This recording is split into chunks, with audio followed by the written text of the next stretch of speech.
ایک دفعہ کی بات ہے، کسی جنگل میں ایک پھرتیلا اور شوخ و چنچل بندر رہتا تھا جس کا نام راجو تھا۔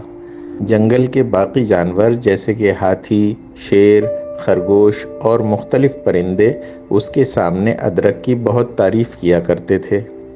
وہ ہمیشہ کہتے تھے کہ ادرک بہت ذائقے دار اور فائدہ مند ہے، مگر بندر کو ادرک کا کوئی تجربہ نہیں تھا، اس لیے وہ سمجھ نہیں پا رہا تھا کہ ادرک میں ایسی کیا خاص بات ہے کہ سب ہی اس کی تعریف کرتے رہتے ہیں۔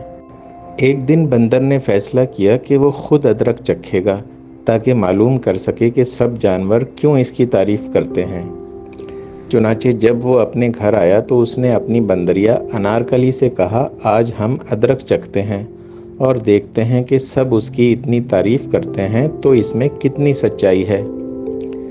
مگر جب اس نے ادرک کا ذائقہ چکھا تو اسے کچھ خاص ذائقہ محسوس نہیں ہوا۔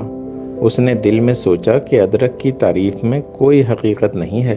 اس وقت ایک تجربہ کار پرندہ جو اس کی بات سن رہا تھا اور جو ادرک کی اہمیت کو سمجھتا تھا، اس نے کہا، راجو بندر، ادرک کی قدر تم تبھی سمجھ سکو گے جب تم اسے صحیح طریقے سے چکھو گے۔ یہ تجربے کی بات ہے۔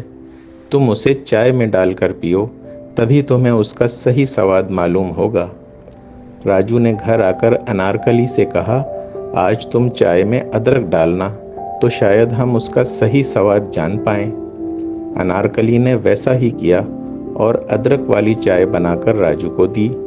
جب راجو نے چائے کا پہلا گھونٹ بھرا تو اس کی مہک اور تازگی نے اسے تازہ دم کر دیا۔ اس نے سوچا کہ واقعی بعض چیزوں کی قدر ان کے ذائقے سے زیادہ ان کے استعمال کے صحیح طریقے اور تجربے میں ہوتی ہے۔ اس نے سیکھا کہ جو چیز ہم نے خود نہیں چکھی اس کی اہمیت اور ذائقے کا اندازہ لگانا مشکل ہوتا ہے۔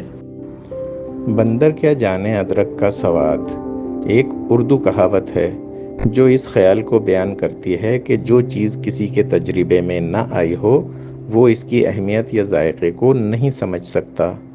اس کہاوت کا مطلب ہے کہ تجربے کی کمی کی وجہ سے کسی چیز کی اصل قدر کو جاننا مشکل ہوتا ہے۔